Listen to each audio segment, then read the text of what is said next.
Ladies and gentlemen, welcome to another edition of the Bird Calls. He is Ali Cosell. I am David Grubb. And tonight, the New Orleans Pelicans picked up one of their most impressive wins of the season, a 133-100 win over the Sacramento Kings in Sacramento, 4-0 against the Kings this season now. Ali, there's so many places we could go with this. I think the first place to start, though, is give congratulations to Willie Green on his 100th career victory with the Pelicans.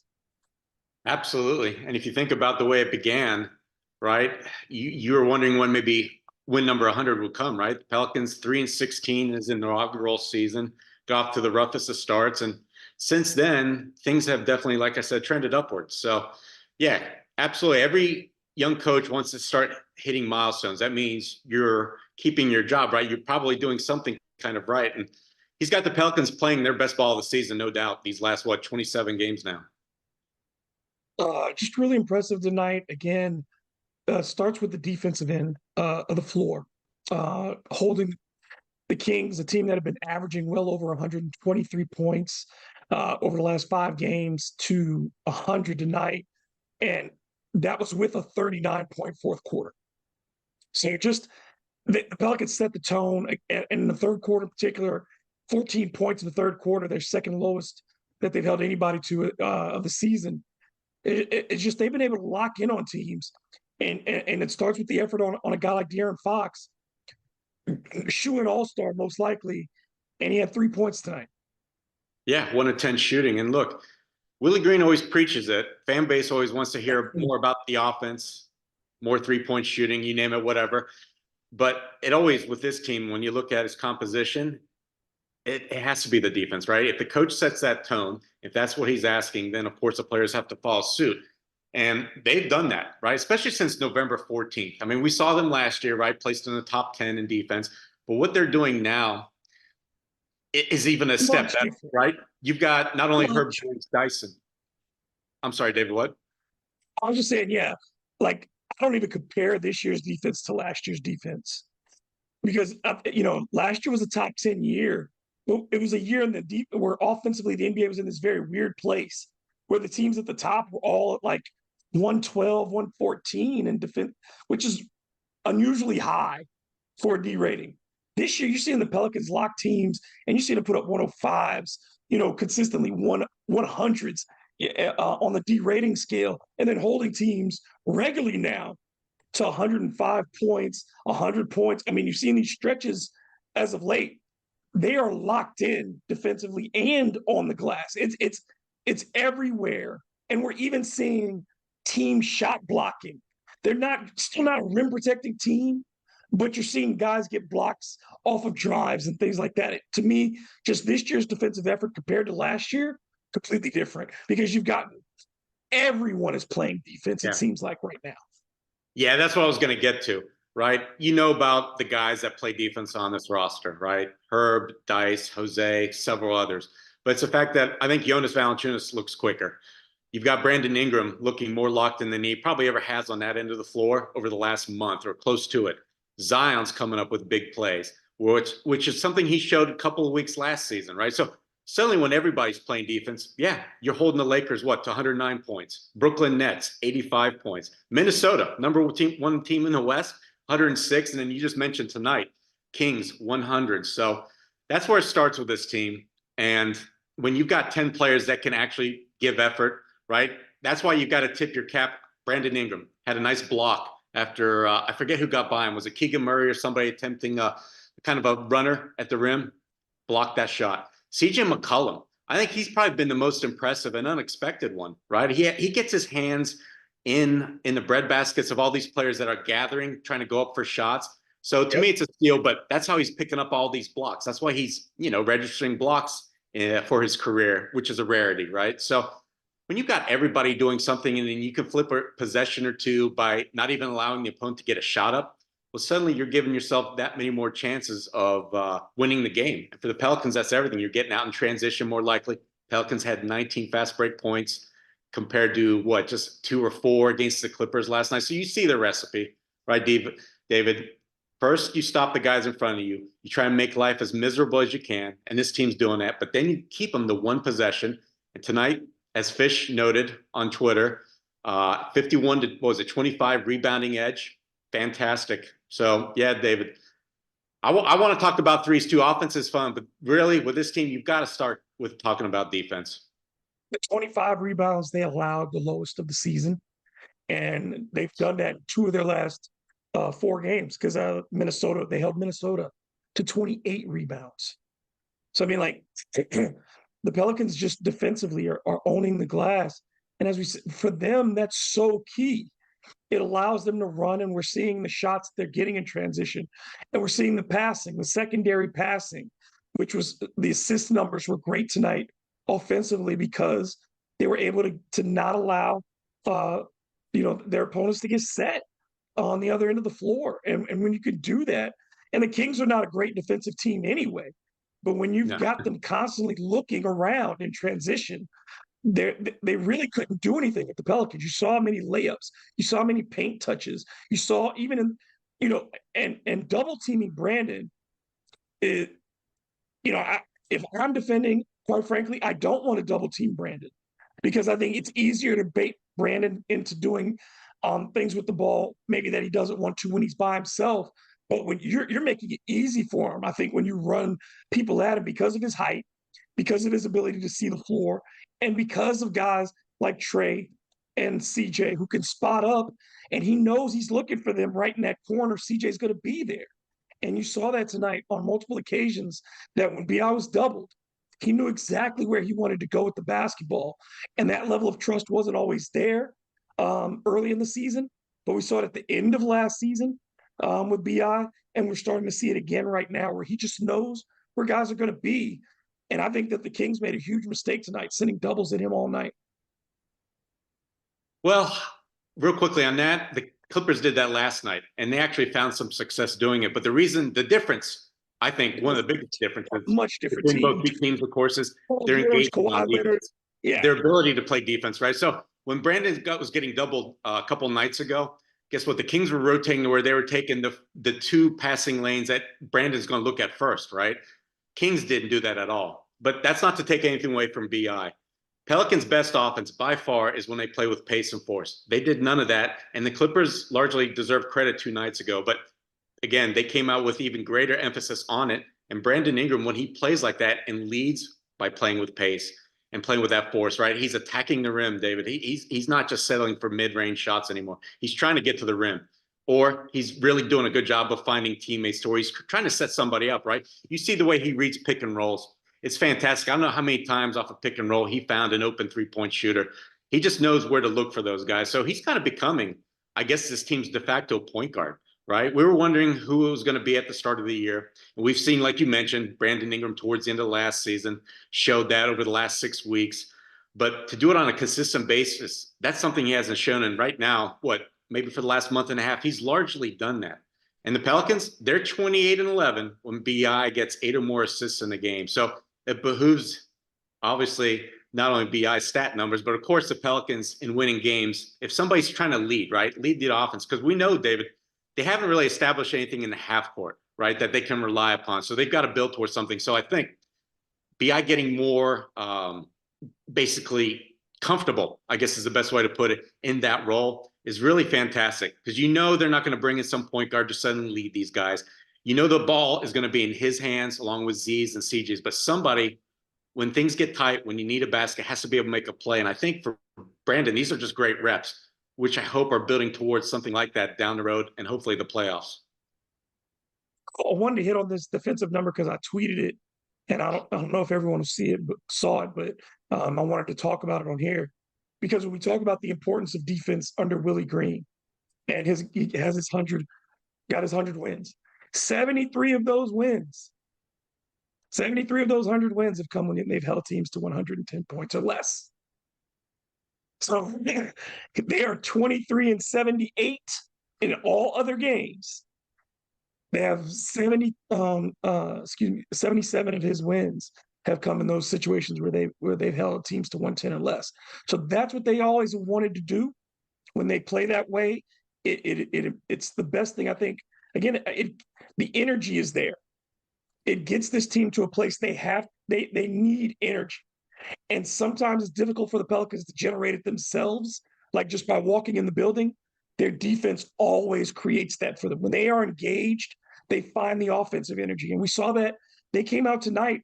The big difference, the Clippers had energy, the Clippers had purpose the other night and wanted that game from start to finish. They came in, they were not going to lose another game to the Pelicans after losing 10 out of 11. Tonight the Pelicans played with that kind of focus and determination from the opening tip. They wanted to establish the fact that this was their game. And I think that that was huge because I was concerned. We've talked about, extending these winning streaks. And had they beat the Clippers, honestly, I feel like they could have been in a position to go to 8 or 9 wins. Because you picked up this win tonight against a team that in the Kings that they have had success against. The Warriors are going to be tough at home, but they're still a below 500 team right now. That's a team that the Pelicans should think about winning that game against. They should feel like they have the advantage there. And then they played Denver well in Denver. You can win that game. The Nuggets have played some close games as of late. And then you go to Dallas. I thought that momentum was there, but at least here now, at the start of this, it didn't carry over. And not only did it not carry over, for them to play and blow out the Kings, I think was a great testament to their mental preparedness for this game. Yeah, look, I remember telling you guys, right? I heard when I was at the arena a couple nights ago, Clippers had circled that game as basically must win. They treated it like a playoff game because all the players knew Pelicans have dominated them for the last 3 years and they were fully healthy. So they wanted to prove a point. And it really did show, right? The Pelicans, I didn't think played haphazardly. And I know the fan base started placing a lot of blame, whether with the coaching staff, with certain players, but I saw a team that just wasn't, as focused as they need to be, brought 110% energy. I thought they brought like 95, but that's not good enough, right? On a team that's bringing 110 with all those vets, all those guys that are so engaged on winning, and it showed up. But what you do from a loss like that, of course, and remember, David, I want fans to understand you're going to have nights like that, right? This is 82 games to where you're asking athletes to run up and down the court. This isn't baseball where you have to be focused when the ball's either hit at you or you're at the plate, right? So to bring it for 82 games, max effort, max focus, it just doesn't happen, right? I even remember watching Michael Jordan have issues every now and then, right? His Bulls teams more so than he did, but it just doesn't happen. So the lapses happen, but it's how you bounce back. And for them just to jump, right out of the gates, they got their first 6 points, by the way, in the paint. That's another thing that I hope never changes. I know we all love the threes, but hey, for this team, it starts on the inside, attacking that lane. And then when you do that, suddenly you saw that snowball effect. They got in a good rhythm, start finding the open shots from the outside, and they got rolling. And the best part, David, they didn't let off the gas. I was wondering when are the Kings going to make their run, right? They got to a good start, and then I'm thinking, okay, maybe it's going to be late in the second quarter. Teams have done that against the Pelicans. Nope, okay. Then definitely out of the third, right out of halftime, right at the start of third. Didn't happen again. So that's a big credit to the Pelicans. They're kind of fixing, as we've seen in the past, some problems that exist, but this one feels more palatable, more sustainable because they've got 10 guys that are playing right now and they're playing to their strengths. You want them to be defense first because all these guys can play defense, right? Whether it's average to above average to fantastic. And of course, like you said, when the ball touches everybody else, when you get now in transition, suddenly you're making use of all your athletes, all your shooters, you name it. And that's the best band of basketball for this team. And different guys hit a 3-pointer tonight. Franchise record. How about Cody Zeller? Yeah, even Cody Zeller hits a 3 tonight. But again, the attempts weren't crazy. They didn't have a crazy number of attempts. They were 19 to 35 from 3, a very good percentage. And that's a good number for them, I think. What do you think? Yeah, I think this is, you're not going to get 45 threes from this team. That's just not who they are naturally. There's nights when they're going to be on heaters like this, when CJ is firing and it's going, when Trey is going, when Hawk is going, or there's the ball rotation is great. And guys, Najee hit his 3. Everybody got good looks. But, people say, well, increase CJ's volume, increase BI's volume. I don't think you want to make people do things that are not natural to them. So when CJ's feeling it, yeah, keep taking more. If BI's feeling it, yeah, take more. But the shots tonight I felt were natural. They weren't forced threes to get them up. They came out of the flow of the offense, and that to me, and like you talked about inside out. Again, Jonas 10 shots tonight. The interior passing to get him shots was very effective. And then when he gets 6 made field goals, the Pelicans usually win. I think it's well over 73% of the time if he just gets 6 made field goals. So the balance was there. Even without Zion, they found their interior balance so that they didn't abandon touches in the paint. They didn't abandon getting the ball inside. It wasn't just jacking up threes. They were still doing the things that they do in their profile wins. They got out, like you said, they scored points in transition. They dominated points in the paint. They won the rebounding battle. They made their threes at a good clip, but it was in the movement of the offense, which is the way I like to see it, rather than trying to be a 3-point shooting team. And here's the thing. Good teams are going to prevent good looks from three. It's a given. Unless you get out in transition, like say 20 times a game, you're not going to get those looks against the best defensive teams. And my favorite example is, and Zion picked up on it, all the guys did, is when the Pelicans last played Houston, right? They stayed like glue and attached to Brandon, CJ, Trey. They couldn't get any perimeter looks, none. They made them put the ball down on the floor and then, of course, made them drive into traffic. Houston had an excellent game plan that they executed perfectly that night. But to your point, David, the Pelicans don't have to rely on that three-point shots. If Houston or any good defensive team does that to a team that relies on the three, they're in trouble. I've seen that happen to Dallas this year. I've definitely seen it happen to where Boston, kind of becomes over-reliant on the three-point shot. And you don't want the Pelicans to do that. Why? Because they've got Zion, the #1 scorer in the paint in the league. You've got Jonas Valanciunas, who, again, picked up the slack in Z's absence by making his presence felt down there. I know Sabonis finished with more points, but I feel like Valanciunas definitely made a bigger impact in the paint. So you've got BI driving. The #1 shot. I mean, we're just basically saying the same thing. The guys, to play to their strengths is one thing, but to play to their strengths that makes sense for this team and for their individual skill sets, that's what I like to see, and that's what they're doing. That's what they got to keep doing, right? It is inside out for this team. It always should be with the composition of this roster. I do like that Jordan Hawkins, he hasn't shot it, super well. He made some shots tonight, but he hasn't been, on fire since he came back. But you're seeing the activity. You're seeing that he's learned the lessons. And what he talked about is, in his post-game comments, that he didn't view going down to G League as a punishment.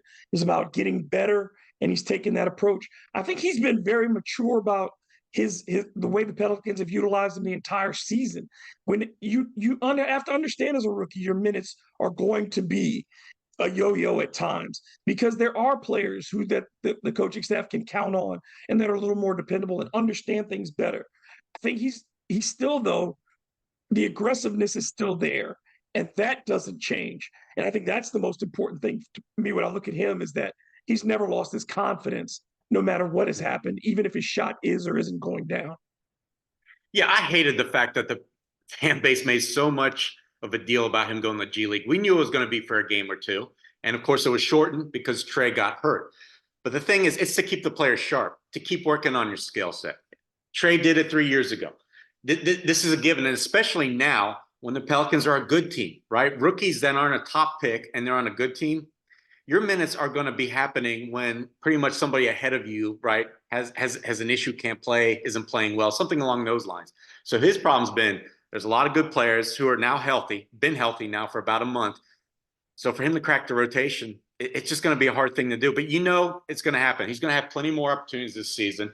And he'll probably be able to even, grab kind of a bigger role in this team if he keeps playing well, right? If he keeps showing Willie that even in limited minutes, he's being a positive, his confidence is there. But more than his confidence, right, is the fact that he's helping the team. So he's not passing up open threes. So when they're running him off the line, he's making a play by getting to the rim, like we saw tonight, right? He scored multiple times off a dribble or two, or got all the way to the rim.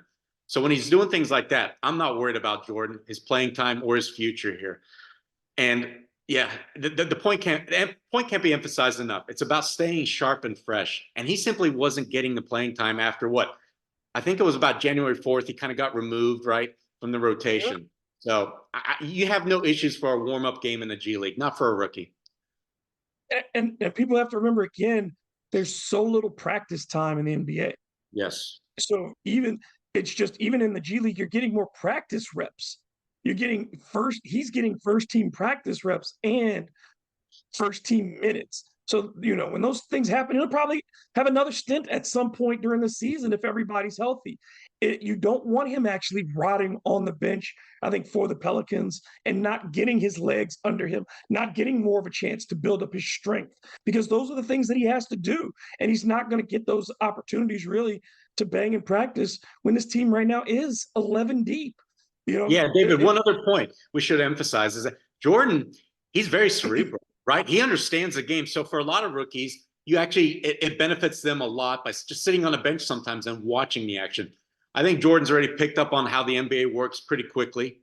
He had that summer league went kind of rough for him. And then right after you spend a couple months on the bench, you know kind of what it's about. So for him, it's really just working on your skill set, where you can improve, how to sharpen things. So I couldn't agree with you more.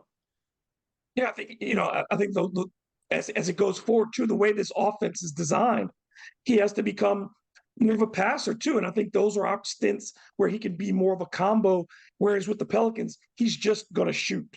But that development, I think, as a combo player is going to be part of that too. Last thing, I think we want to talk about tonight.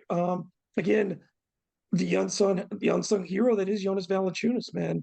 Just a double double again in limited minutes, but also his defensive effort, as you talked about. He and Sabonis, while Sabonis has put up these huge numbers as of late, whenever he plays the Pelicans, it just seems like his impact is muted. Even when he gets 2010, whatever he gets, it's not the same kind of impact that we've seen Sabonis have against other teams. Yeah, the biggest thing I took away from the night is the fact that Jonas didn't put him on a free throw line, right? That's where Jonas gets in trouble. He starts putting opposing centers or just players that are coming in the lane on the free throw line because he's not the fastest, he's not the biggest leaper, but he did a great job of staying grounded. And you saw that on his block of Sabonis, where I think he threw a fake. Valanciunas didn't bite. Then he got him on the second try up. Perfectly played. And Jonas he's been a stalwart to where, I know all of us this past summer, we're just thinking, Jonas isn't a good fit. Willie doesn't playing down a stretch of games. They weren't getting him the ball enough last season. So what's the point if you're not going to play to his strengths? Well, I think they've done a much better job of doing that this year. And moreover, Jonas looks, like I said, a little bit quicker, more athletic out there. So suddenly I think he's probably a more viable option than, say, you bring a guy that's just basically a role guy, right? A true rim protector, but just mainly a role guy. I think it's better for this team to have somebody that's got so much more offensive versatility, right? Because Jonas can make a pass. He can hit a three. He can hit the mid-range shot. He can do a lot of things. And this is especially important when you don't have Zion. I can't emphasize that enough. You got to have, I feel like, at least one threat for a team that wants to play inside out, right? Otherwise, it's going to throw everything, your strategies, basically you have to do a 180, right? So you have to change your style. And I don't think that's what you want to do as a team, where you're bouncing back and forth, right? Depending on whether a player's in or out of the lineup. So, no, I think Jonas, honestly, probably makes more sense now than he has even maybe since his, inaugural season here in New Orleans, to where you've got to think long and hard about, if you're David Griffin, rest of the front office, on making a move, right? Trading for a different center. I won't even say an upgrade, because I'm not sure who's going to upgrade this roster, right? Say, David, say you bring a guy that's more defensive oriented. Pell's already number one in defense last 27 games. Yeah, you might get a few more shot blocks, but then what about on the other end of the floor, right? I think you'll be subtracting a lot more from that end than you will be adding to the defensive end by getting like a Jared Allen or somebody else. I'm not replacing Jonas at this stage. If anything, the only thing is that I would want the Pelicans to be prepared to have a backup, just because as good as Larry's been playing as of late, you're wondering how long that lasts. You know what I mean? Like you hope it lasts, but how long can he hold up physically? You're always holding your breath whenever you hear Zion is missing a game or two. So and that is the only position on the roster, height, that they just don't have a whole bunch of. And there are some teams that just do have length and we've seen that can give the Pelicans trouble with their size. On a night-to-night basis, though, it isn't an issue. On like an individual game-to-game basis, it isn't usually an issue because they are deep enough and talented enough. I think when you get to the playoffs and it's series based and the game changes, that's where I think that height would become an issue. But it's not anything that I would go look and find somebody to replace Jonas as the starter. Yeah. Absolutely not. If I'm looking for a big, it's somebody to give me 10 minutes of size and fouls, in case there's situations where Jonas does get in foul trouble in a game and I need somebody to absorb, some of that contact down low. Yeah, and I think we should naturally now talk about Cody Zeller, right? Because that's who's supposed to be, right? The backup with size to Jonas. And I'll be honest, I'm not sure what to make of Cody, right? There's some games, and remember, he plays so infrequently, it's hard to even come up with any kind of, good, strong basis, I feel like one way or the other. So it's just a gut feeling, but I think Cody might be palatable enough, right? So if you're going to upgrade, I'm not sure what direction you go, but Cody, for instance, sets great screens. He's a ferocious rebounder, total effort guy, right? And he can make a pass. So, yeah, see, David, I don't know. To me, that your move is like, I think the EJ Liddell thing is done. Like, there just doesn't seem to be. Well, he's picking up a roster spot. That's a problem for me. He's not going to be ready to contribute this year, no matter what happens, injury-wise, ahead of him, right? So for me, that's the problem. He's taking up a roster spot where I would like to have somebody more like Larry on the roster, right? That can help you play a little bit more versatile, play a little bit more small if you want to, right? Jeremiah Earl Robinson, he just doesn't have the size, right? So, yeah, I know they want EJ Liddell in time to be that, but right now he's just kind of soaking up a roster spot where you can't rely on him for minutes at all this year. So even if they had a developmental big in that spot, somebody with more size in that spot, I think I'd feel more comfortable. So Zeller's another guy who's missed a lot of games over the last few seasons. So Yeah, you never know. true. It's just, Yeah. it's just so hard for me to count on, to say and to feel that all of them are going to make it the rest of the way healthy. And it's just betting on the Odds are past. small, right? The Kings did it last year, maybe a couple other teams, but yeah, you're going to endure some rough patches with injury. Almost every team does every year now.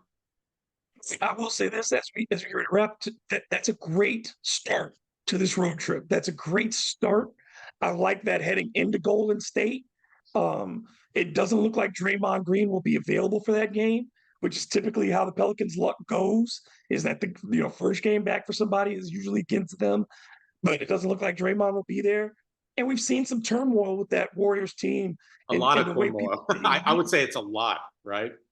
I think this is a good time for the Pelicans to end their struggles in Golden State. This would be a good time to do that, and then to be able to head with into the that Warriors Denver right game. now, they're losing by 17 to the Raptors. It's not even halftime yet. And moreover, from people close to the team, what they've been telling me is there's only one guy on that roster right now playing with any kind of energy, whether they're winning or not, and that's Steph. That's not good enough. I mean, we've seen Clay hanging his head where there's been talked about after games over the last few weeks. He hasn't played well consistently all season. Now they've lost Chris Paul, right? Fractured hand. So, yeah, they're a team in turmoil. That's a game you have to get, right? You feel like the Pelicans just have to be able to get that, take care of business. Yeah, Sorry to interrupt you. Go ahead. It's at least a 3-2 road trip. Yeah. I think you can at least you talk about Denver still is your disadvantage at Denver. Everyone's at a disadvantage in Denver.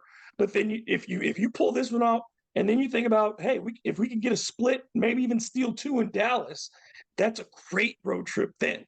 But hey, take it one at a time. But as of today, you have to like the way the Pelicans are, and hopefully this thing with Zion doesn't take too long to get back. But you feel comfortable. I think even if the Pelicans had to sit Zion for Golden State, I think I feel comfortable in them playing that game and having Zion back for Denver. Yeah, but honestly, I think he'll play in Golden State. He went through a I mean, walk if he can practice play, we yesterday. want him to play. If he can play, we want him to play. If there's any doubt, I'm just saying. Right. I think you No, could I know what rest you're him. saying, but I don't want anybody to misread what you're trying to say to where you think he might be out because of stuff we're hearing. No, that's not the case. No, I haven't heard anything like that. No, I was saying, yeah. But any final thoughts as we head out of here? No, I mean, nothing needs to be said other than 18-9 now since that team meeting. Top defense in the league during that time. And I think it's the 8th or 9th best offense, right? So you had the dud against the Lakers, dud against the Clippers, and the 3-ball. I agree that to some degree that they should look to shoot a little bit more, and CJ's doing it now, right? He's taken upon his shoulders where it looks like he's trading middies for some more additional threes. So that's good for the overall offense. But other than that, no, there's hardly anything to gripe about, I feel like. And especially, you don't touch the starting lineup. I know people have talked about, and I want to see Trey Murphy start too at some point soon, right, in his career, because he deserves it. But right now is not the time to raise these issues. It's not to replace Herb Jones. Yeah, if you're not replacing Herb, who are you replacing him, right? You just can't do it. Yeah. You're not taking Herb Jones out of the starting lineup. I just don't think people understand his value, and also the boiling down of spacing to simply the ability to shoot. When the spacing goes bad, it's rarely Herb Jones's fault. You know what I'm saying? Like when I see the spacing go bad, it's because BI and Zion and CJ start getting too close to each other and not moving. And or it's the other man. Herb Jones, if there's one thing he understands, is how to play basketball. He knows where to be. And he's shooting over these last 5 games or so. Herb's, I think, still leading the team in 3-point percentage. It may be different after what CJ did tonight, but he was leading the team in 3-point percentage over the last week or so. So, I mean, you're never going to be at the point where you think Herb should be giving you 20 a night. That's not his job. But it's much more, to me, it balances this team the way it works. And Herb sets that tone defensively. If they don't come out playing defensive basketball, if Herb's not there to keep De'Aaron Fox from getting off to a good start, the tone of the game is completely different. The reason the Pelicans are able to defend so well is because guards are not getting into the paint. And if you change the starting lineup, I think it changes the defensive. It would crumble, David. Herb Jones is by far and away a legitimate safety out there. He's not only taking care of his man, but the amount of help and how he provides it. And then he's always in the ear of guys. I see it. If you go to a game, just watch Herb, watch how he unites the guys, talks to certain guys, pulls them aside, tells them what he sees. It's happening every single game. So there's no doubt that Brandon can't go without it. You really can't. And think about this. Brandon and Zion have been playing good defense. And if you don't suddenly have Herb setting the tone for that, I think their defense would drop off just naturally, right? Because you don't have that tone setter for that out there. Need the communicator. They need, like you said, they need her to tell them things, to keep things going. He's that guy. He's the quarterback of that defense. He's the middle linebacker, the safety, all those things. He's the brain of it. And you take him out of that from that starting group, which has guys who, look, Jonas can't be the guy calling the defensive shots. He can't. CJ's not able to do that. And David, let me throw this out to you. The Pelicans want to be a defense-first team. That's what their coach wants. That's what this team's identity has to be, right? So if you remove, then what happens, right? How can you maintain that identity? You just cannot. And here's, to further this point, a lot of people are bringing up the numbers, right, for the starting lineup, right? The advanced numbers, comparing offensive rating, defensive rating, poor net rating overall, right? I think that's not an issue when you're winning games, when you can make adjustments, and when you can close with whatever which way you've got to go, right? So if you need more offense, you can go that route. And we've seen that. Herb has sat some games over the last 3 weeks to finish close games in favor of Trey, in favor of more offense. So you can go that route. That's fine. But I just think, like we're trying to say here, you can't touch a starting lineup unless it's a de facto bad starting lineup to where it's not setting the proper tone. And I think it really is. They really try and do that. You don't mess it. I know what the numbers say, but you've got to look deeper than that. Absolutely. Ollie, thank you so much, man. A busy week ahead of us, both with the Pelicans, but it should be an exciting one. So until the next time, make sure y'all like, make sure you hit the subscribe button, hit the notification button, follow us on X at The Bird Calls, NO, and at The Bird Writes. And then make sure you check out thebirdwrites.com for Pelicans news, notes, and otherwise. Until the next time, for Ollie Cosell, I'm David Grubb. This has been The Bird Calls, in the words of our friend Preston Ellis. Let's go, Pels.